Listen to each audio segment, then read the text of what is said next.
En mi vídeo anterior sobre el oscuro pasado de Joe Biden, concluí que la victoria de Biden no rebobinará mágicamente estos últimos 4 años, ni su consecuente polarización y aumento de la tensión social guerra civilista.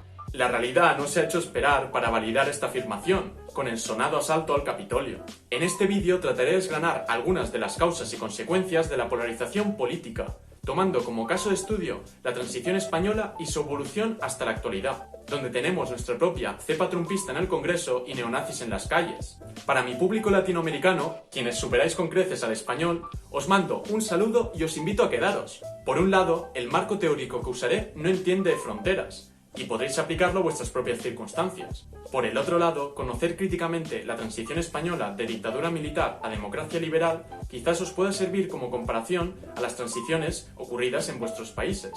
Bienvenidos a Infusión Ideológica. Guerra civil y franquismo. Para entender la transición, debemos primero entender cómo llegamos a esta situación histórica. Remontémonos hasta los primeros meses de 1936.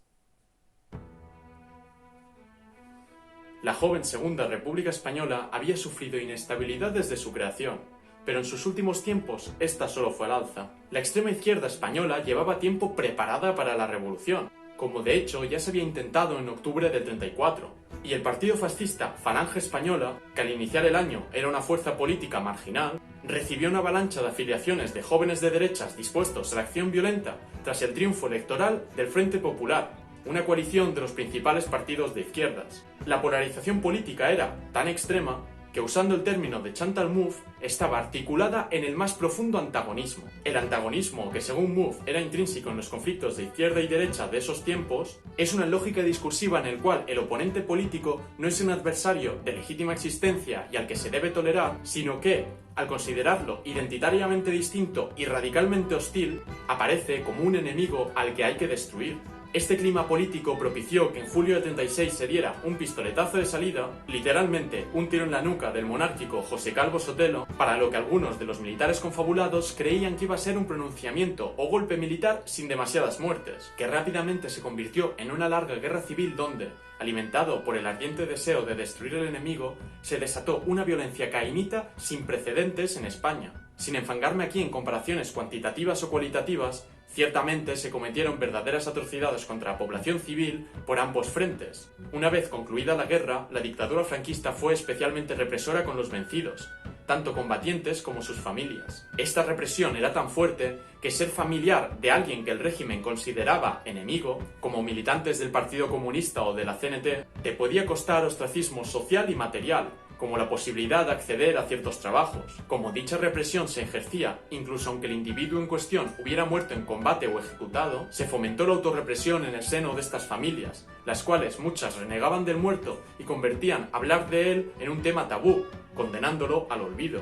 Con el tiempo, el doble pensar se instauraba en las familias, mintiendo en la supuesta privacidad y seguridad del hogar acerca del pasado de cierto familiar, ya que mantener el recuerdo era peligroso y contraproductivo si se quería que los niños se adaptaran a la nueva sociedad. El filósofo búlgaro-francés Todorov expone que los regímenes totalitarios conciben el control de la información como una prioridad, y el franquismo lo ejemplifica con su control de la memoria colectiva. Un ejemplo es la causa general que llevó a cabo el régimen recién instaurado para investigar la muerte de Calvo Sotelo, convirtiendo lo que aparentemente había sido un asesinato más de manera desorganizada en un complot supuestamente dirigido por el gobierno republicano, legitimando así el golpe de Estado. Esta clase de manipulación directa de los hechos fue común durante toda la dictadura, por lo que se instauró un discurso público a favor del golpe, que se veía como un acto de defensa, de una cruzada santa contra los enemigos internos que querían destruir a España, manteniendo así la lógica antagonista. El régimen se apoyó mucho en la Iglesia Católica para este control del discurso y el pensamiento. También lo hizo mediante el control de los medios de comunicación y la producción cultural, con ejemplos como El Nodo o la película Raza sobre la guerra civil, basada en un escrito del propio dictador. Transición, el consenso. Durante el transcurso de los 40 años de dictadura, esta fue mutando en algunos aspectos, como el paso a partir de 1959 al franquismo desarrollista, durante el cual se produjo un pronunciado crecimiento económico y una gran transformación social, sin que hubieran cambios políticos notables ni un cambio en el discurso sobre la guerra civil. Esta transformación social sin grandes cambios políticos generó un aumento de tensión y de petición de libertades, de detenciones y de muertes por parte de terroristas y del Estado. En 1969, Franco designó que a su muerte Juan Carlos de Borbón fuera coronado rey de España, quien por cierto en la actualidad lleva 6 meses en Abu Dhabi huyendo de Hacienda. El dictador murió en el 75, siendo enterrado en el Valle de los Caídos. Con su muerte se abrieron 3 posibles caminos para lidiar con las tensiones sociales: el de cortar con el régimen y empezar un nuevo modelo democrático a través de la ruptura con el antiguo, el de mantener la legalidad franquista aunque se actualizara, o el de reformar las leyes fundamentales del movimiento nacional mediante sus propias disposiciones para llegar a la democracia sin vacíos legales. Este último camino fue el que empezó el nuevo rey Juan Carlos, ofreciéndole la presidencia del gobierno a Adolfo Suárez, que dio paso a la transición. La transición española se fundamentó en 2 pilares básicos: el consenso y el olvido, los cuales están interrelacionados. Empecemos por el consenso y sus derivados, la estabilidad y la no violencia. Ya en el discurso de coronación de Juan Carlos, 2 días después de la muerte del dictador, apareció esta palabra mágica que teñiría la transición, cuando afirmó que buscaba un efectivo consenso de concordia nacional. Un mes más tarde, la Plataforma de Organismos Democráticos, agrupación que incluía a los defensores del camino rupturista hacia la democracia, como el PCE o la Asamblea de Cataluña, exigió que se formara un gobierno de amplio consenso democrático. Hoy se dice que la forma que tomó la transición fue la de una reforma legal desde el régimen para pasar a la democracia desde un supuesto consenso entre rupturistas, continuistas y reformistas. Pero para entender la verdadera naturaleza de este consenso, debemos comprender lo que suponía esta reforma legal para cada parte. Los reformistas eran franquistas que querían transicionar a la democracia desde la legalidad del régimen, cuyo movimiento fue liderado por Adolfo Suárez, dando lugar a una transición ordenada y pacífica mediante la concordia en la reconciliación de todos los españoles. Al centrarse en la formalidad del procedimiento, conseguían crear la imagen de que la reforma era la opción más democrática para transicionar a la democracia, ya que se escuchaban primeramente todas las voces y después el pueblo ratificaba lo discutido, a diferencia de una ruptura violenta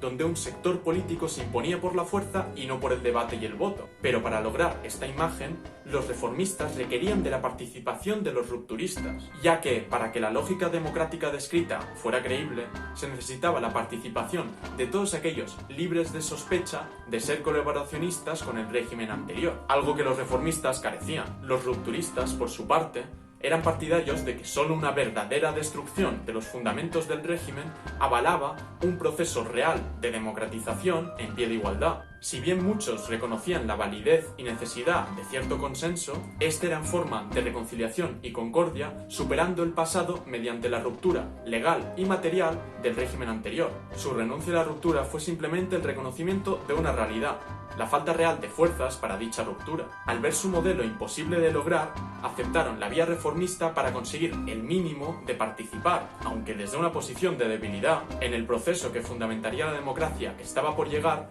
y de esta manera conseguir algo de influencia. Esta participación táctica por parte de los rupturistas en la reforma implicaba, claro está, consecuencias. Principalmente la de aumentar la fuerza negociadora de los reformistas al ser legitimados, con el coste de ceder en aspectos peligrosos para la fundación de la nueva democracia, como la falta de democratización de muchas instituciones o la permanencia en el Estado de gran parte del aparato del régimen, además de ceder en aspectos como la aceptación de la monarquía. Esto no pasaba por alto a los defensores del continuismo, por lo que los menos ultras empezaron a ver con buenos ojos una transición que no iba a tocarle la mayoría de sus privilegios materiales, a la vez que respetaba figuras como la del rey, de manera que se consiguió que muchos desertaran de este grupo para unirse a las filas de los reformistas, que cuanto más avanzaban en su proceso, más poder político tenían, y más a bordo del barco de la reforma legal estaban todos los actores políticos relevantes.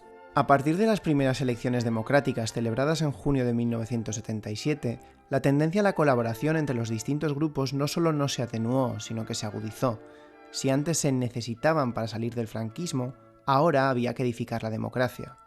La política de pactos y de consenso aparecía una vez más como producto de la situación histórica, como necesidad. Por un lado, la crisis económica hacía que tanto el gobierno de UCD como los representantes de la patronal vieran con buenos ojos cualquier negociación tendente al establecimiento de una política económica que pacificara el panorama social.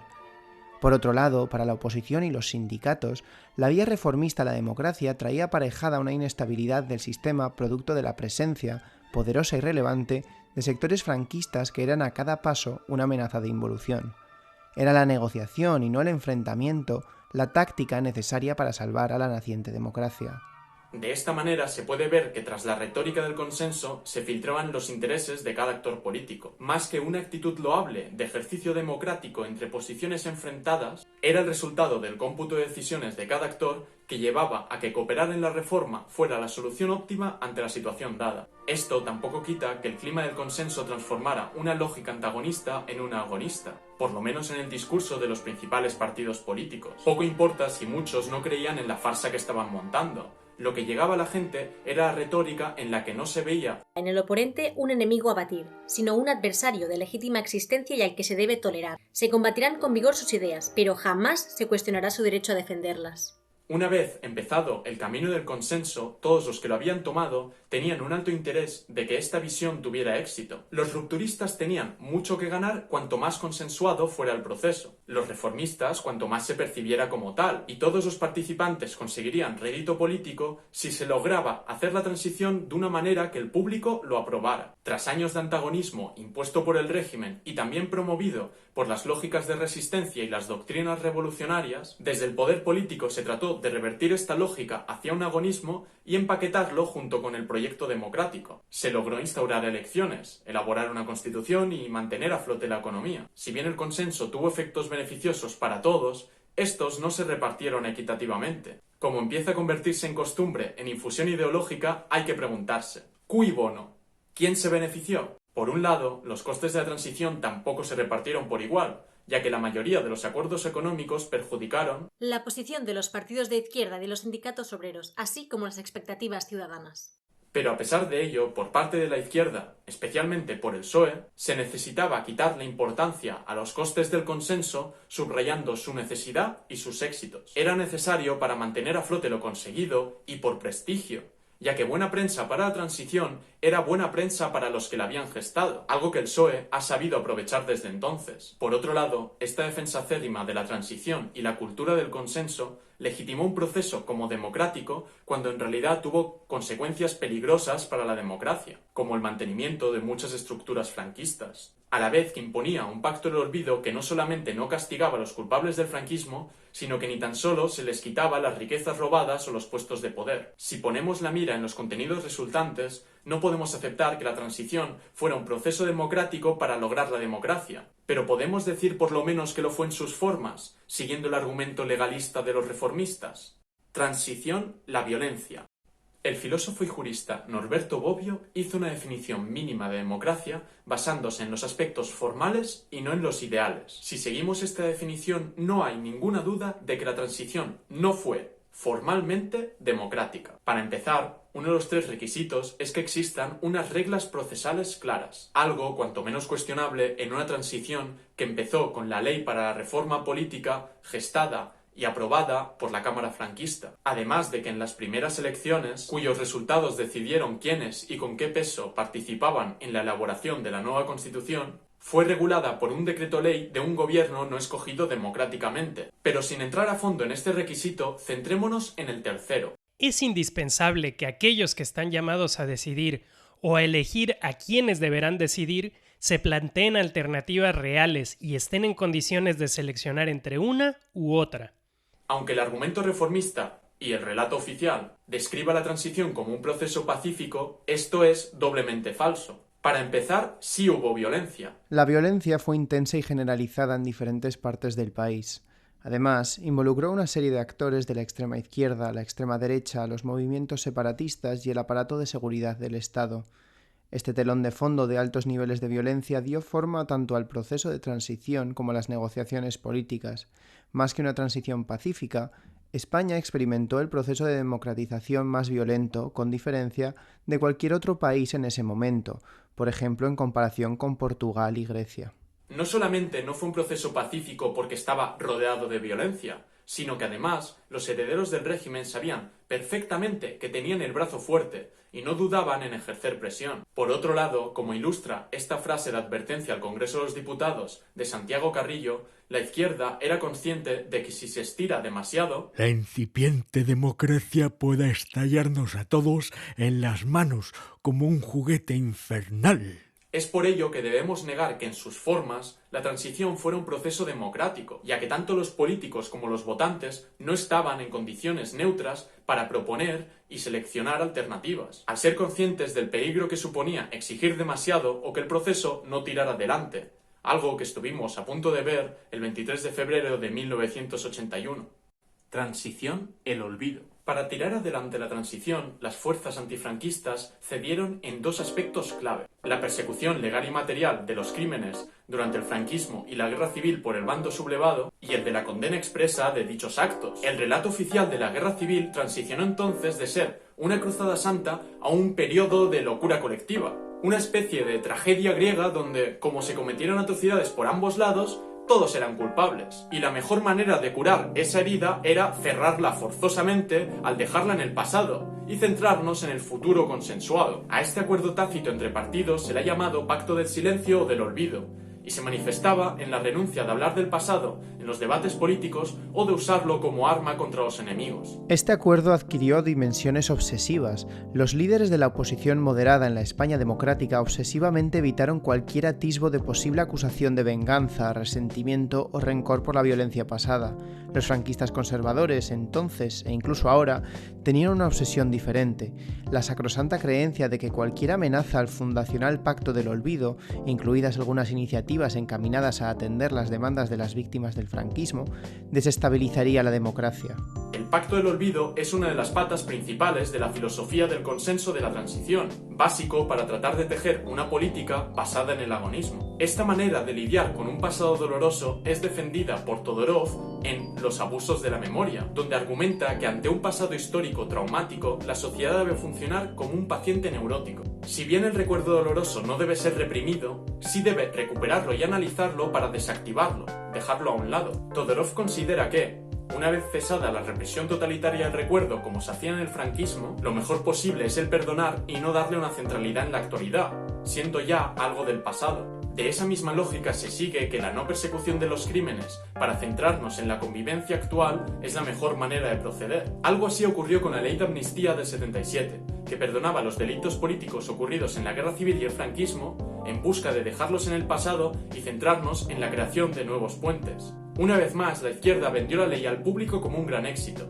ya que liberaba a todos los presos políticos, incluyendo delitos de sangre. Eso sí, no fueron liberados los que estaban encerrados por homosexualidad, aborto o adulterio, ya que su crimen no se consideró de naturaleza política. Además, esta amnistía también quitaba la posibilidad de perseguir y juzgar en el futuro a cualquiera que hubiera participado en la represión franquista, creando una igualdad moral y judicial entre víctimas y victimarios. He aquí parte de la ideología en el culto a la transición española: la legitimación de leyes que beneficiaban más a un sector, los vencedores de la guerra. Avanzando en el tiempo, en 2002, el Congreso denunció por primera vez la represión franquista, pero la misma perspectiva todoroviana seguía presente. La declaración reconocía violencia en ambos lados y llamaba a evitar abrir viejas heridas, celebrando el Pacto del Olvido. Esta manera de buscar la reconciliación nacional sin abrir heridas o de evitar que el pasado deba regir el presente, exige ignorar que durante 4 décadas el franquismo honró a las víctimas y compensó a las familias de un bando con privilegios y subsidios, mientras que perseguía a las del otro, que sufrieron 4 décadas de represión, humillación y discriminación. Esta situación parece merecedora de alguna clase de reparación, o cuanto menos de reconocimiento. Es por esto que me posiciono en una postura más cercana a la de Bobbio, que argumenta que la mayor parte de los hombres tienen la memoria débil cuando no se trata de sus propias heridas. Debe existir alguien que asuma la tarea de representar la memoria colectiva y por tanto que nos ayude a entender sin olvidar. Los estados, en cambio, suelen funcionar de manera mucho más cercana al olvido y la supresión, especialmente el español. España es uno de los pocos estados europeos que no tiene una ley que obligue a desvelar los secretos de Estado. Parte de la culpa se debe a la transición, ya que al mantener gran parte del modelo franquista nos quedamos con la Ley de Secretos Oficiales del 68. La cultura del consenso y el Pacto del Silencio permitió una transición que no desvelara los secretos de Estado del franquismo. Pero eso no es todo. Bobbio nos advierte del criptogobierno y de los arcana imperi, es decir, los misterios del gobierno, algo que ya había hecho Hannah Arendt en La mentira en la política.